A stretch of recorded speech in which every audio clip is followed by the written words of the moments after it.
Hello दोस्तों, कैसे हैं आप सभी। अगर अभी तक आपने मेरे चैनल को सब्सक्राइब नहीं किया तो प्लीज जल्दी से कर लीजिए। तो कहानी की शुरुआत में हम एक टर्की साइंटिस्ट सेबास्टियन को देखते हैं जो अपने कंप्यूटर में कोई प्रोजेक्ट बना रहा था, लेकिन वो बार बार फेल हो जाता था। तभी उसकी नजर सामने वाले घर में जाती है जिसमें एक लड़की अपने कपड़े चेंज कर रही थी। सेबास्टियन उसे बड़े आराम से देखने लगता है, लेकिन वो लड़की भी अपना पर्दा लगा लेती है और सेबास्टियन के हाथ फिर से ठेंगा लग जाता है। लेकिन तभी उसके दिमाग में एक आइडिया आता है और वो जल्दी से अपने कंप्यूटर में फिर से काम करने लग जाता है और फाइनली उसने इस बार अपना प्रोजेक्ट बना ही लिया। जिसके बाद वो लिंडा को कॉल लगाता है और उसे बताता है कि मैंने फॉर्मूला बना लिया है, तुम जल्दी से सबको लेके लैब में आ जाओ। फिर सेबास्टियन भी अपने लैब की तरफ निकल जाता है जहां सभी लोगों ने पहले से ही सारा इंतजाम करके रखा था। दरअसल सेबास्टियन और उसकी टीम इंसानों को गायब करने वाली दवाई पर काम कर रही थी और उन सभी ने किसी को गायब करने की दवाई बना ली थी, लेकिन वे लोग उन्हें वापस विजिबल करने की दवाई नहीं बना पा रहे थे जो उस रात सेबास्टियन ने बना दी। इसीलिए वो सभी सेबास्टियन की बनाई दवाई को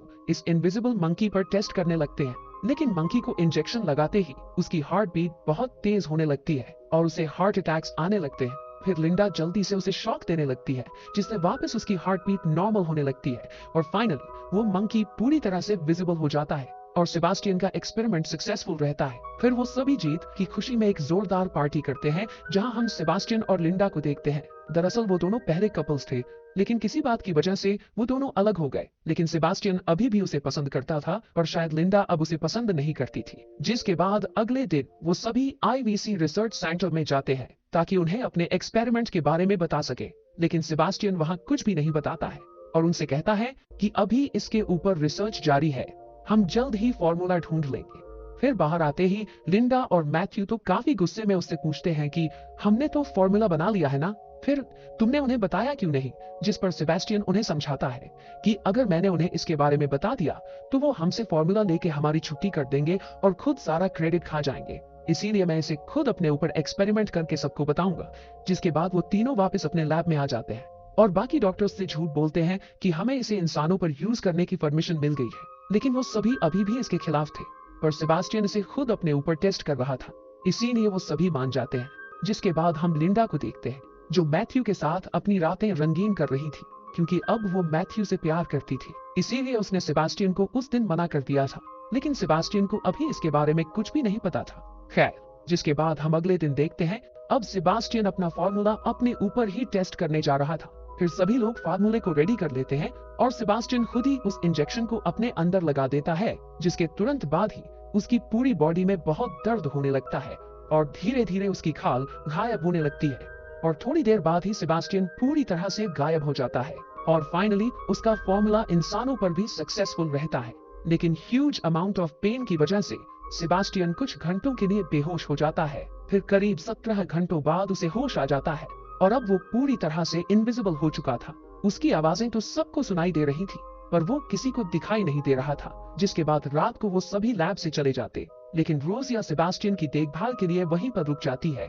उधर सबके जाते ही सेबास्टियन उठ जाता है और वो रोजिया के पास आकर उसके कपड़े उतारने लगता है। तभी रोजिया उठ जाती है और उसे लगता है कि ये हरकत जरूर सेबास्टियन ने ही की है, पर जब वो देखती है तो सेबास्टियन तो आराम से सो रहा था। जिसके बाद अगले दिन वो लिंडा और मैथ्यू को इसके बारे में बताती है, पर उन्हें इस पर बिल्कुल भी यकीन नहीं होता। फिर ईएनए वॉशरूम के लिए जाती है, पर उसे भी ऐसा लगता है कि शायद यहाँ उसके अलावा और कोई भी है, इसीलिए वो नाइट विजन ग्लास लगा के इधर उधर देखने लगती है, लेकिन उसे वहां पर कोई नहीं दिखता। जिसके बाद वो सभी आपस में बातें करने लगते हैं कि गायब होके कोई आदमी क्या कुछ नहीं कर सकता।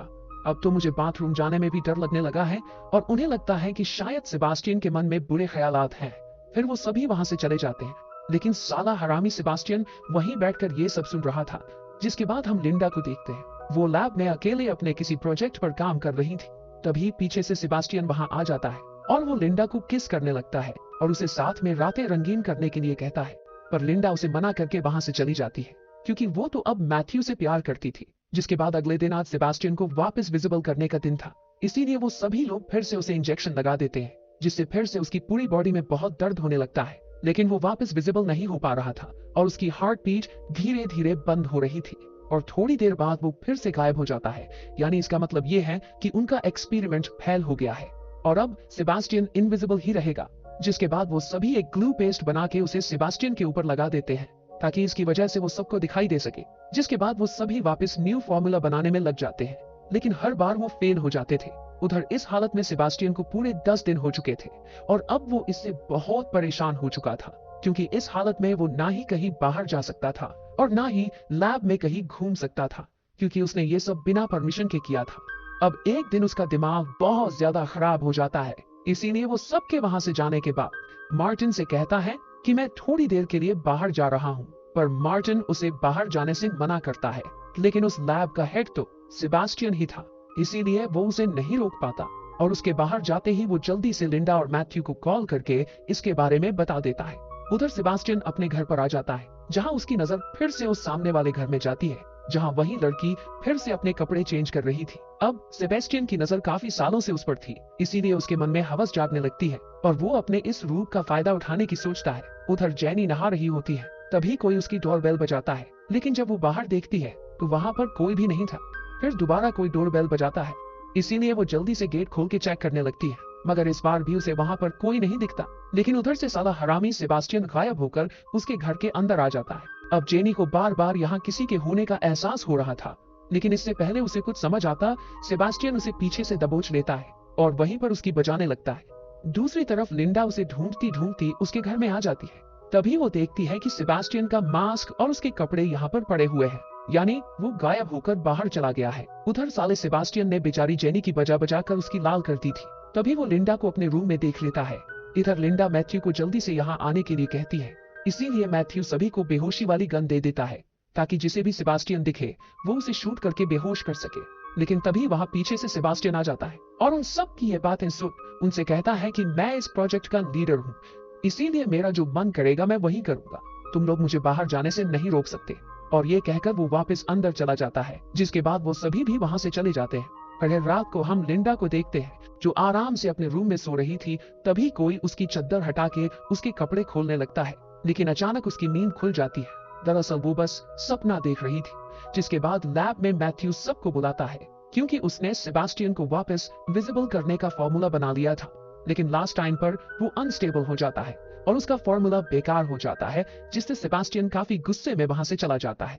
फिर रात को वो दोबारा बाहर जाना चाहता था, लेकिन उन लोगों ने उसके कमरे में नाइट विजन कैमरा लगा दिया था, इसीलिए सेबेस्टियन जल्दी से लैब में से सीसीटीवी जामर ले आता है और उसे उस कैमरे के अंदर लगा देता है, जिससे एक ही वीडियो बार बार प्ले होता रहेगा और उन सबको लगेगा कि वो यहीं पर सो रहा है। जिसके बाद वो गायब होकर लिंडा के घर के पास चले जाता है, जहां वो देखता है कि मैथ्यू उसके घर में आता है और लिंडा को किस करने लगता है।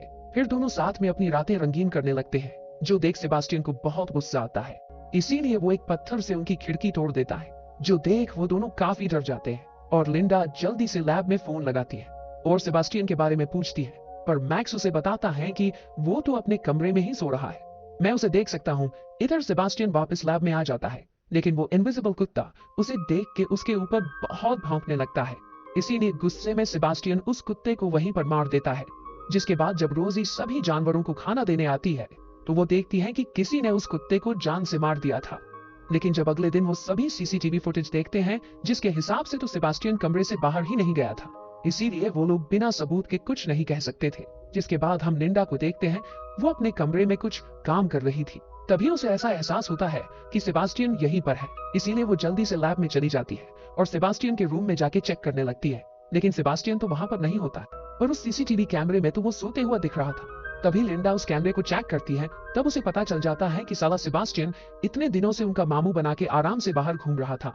जिसके बाद वो सभी आईवीसी रिसर्च सेंटर में सेबास्टियन के बारे में बताने चले जाते हैं और चीफ को सब कुछ बता देते हैं, लेकिन उधर से सेबास्टियन ये सब देख रहा था। फिर लिंडा और मैथ्यू चीफ को ये सब बताकर वहां से चले जाते हैं। इधर चीफ आईवीसी ऑफिसर्स को फोन लगाने लगता है, लेकिन किसी ने उसकी वायर काट दी थी। फिर उन्हें बाहर से कुछ अजीब सी आवाजें आती है और वो जैसे ही बाहर जाते हैं, सेबास्टियन उन्हें पूल में धक्का दे देता है और उन्हें वहीं पर डूबों के जान से मार देता है। जिसके बाद हम अगले दिन लिंडा और मैथ्यू को देखते हैं, वो चीफ को फोन लगाते हैं, लेकिन तभी उन्हें पता चलता है कि किसी ने चीफ को जान से मार दिया है। जो सुन वो दोनों काफी डर जाते हैं और जल्दी से लैब से बाहर जाने लगते हैं, लेकिन सेबास्टियन ने पूरे लैब का पासवर्ड चेंज कर दिया था, जो देख वो और भी ज्यादा डर जाते हैं। फिर वो सभी लोग मिलकर जल्दी से बाहर जाने का रास्ता निकालने लगते हैं। तभी सेबास्टियन ईवा के पास आ जाता है और एक रस्सी की मदद से उसका गला दबा के उसे भी मार देता है। जिसके बाद इधर लिंडा उससे कहती है कि तुम ये सही नहीं कर रहे हो, आईवीसी तुम्हें जल्द ही पकड़ लेगी। लेकिन सेबास्टियन उनसे कहता है, चीफ को मैंने ही मारा था और तुम लोग यहाँ से बाहर जा नहीं सकते, तो आईवीसी को मेरे बारे में बताएगा कौन। और ये कहकर वो फोन काट देता है। तभी लिंडा देखती है कि ईवा यहाँ पर नहीं है, इसीलिए वो लोग जल्दी से उसे ढूंढने लगते हैं। तभी उस अलमारी के अंदर उन्हें उसकी डेड बॉडी मिलती है, जो देख वो सभी समझ जाते हैं कि अब सेबास्टियन उन सभी को एक एक करके मारने वाला है, ताकि उसके बारे में किसी को पता ना चल सके। फिर वो सभी भी सेबास्टियन को मारने का प्लान बनाने लगते हैं और सब अपने अपने हाथ में रियल वाली गन लेके उसे मारने निकल पड़ते हैं।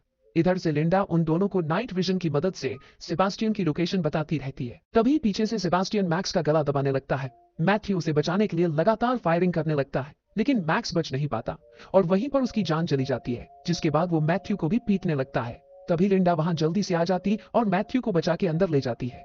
उधर रोजी को ऐसा एहसास होता है कि सेबास्टियन यहाँ पर आ चुका है, इसीलिए वो जल्दी से लाल रंग के कलर को हर जगह गिराने लगती है ताकि सेबास्टियन उसे दिखाई दे सके।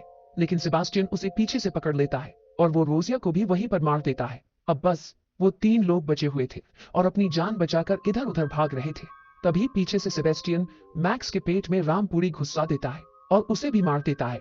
इधर लिंडा और मैथ्यू जल्दी से अपनी जान बचाकर ऊपर की तरफ भागने लगते हैं, लेकिन तभी सेबास्टियन नीचे से लिंडा का पैर पकड़ लेता है और उसे नीचे खींचने लगता है। फिर वो दोनों ही नीचे लिफ्ट के ऊपर गिर जाते हैं, जहां सेबास्टियन उससे कहता है कि आज आखिरी बार मुझे किस करने दो, फिर मैं तुम्हें मार। जिसके बाद लिंडा उसे किस करने लगती है, लेकिन अचानक मौके का फायदा उठाकर लिंडा लिफ्ट की रस्सी खोल देती है, जिससे सेबास्टियन लिफ्ट के साथ नीचे आग में गिर जाता है और उसकी मौत हो जाती है। इधर लिंडा और मैथ्यू सही सलामत बच जाते हैं और इसी के साथ हमारी इस मूवी का दी एंड हो जाता है। अगर अभी तक आपने मेरे चैनल को सब्सक्राइब नहीं किया तो प्लीज जल्दी से कर लीजिए। चलिए बाय बाय।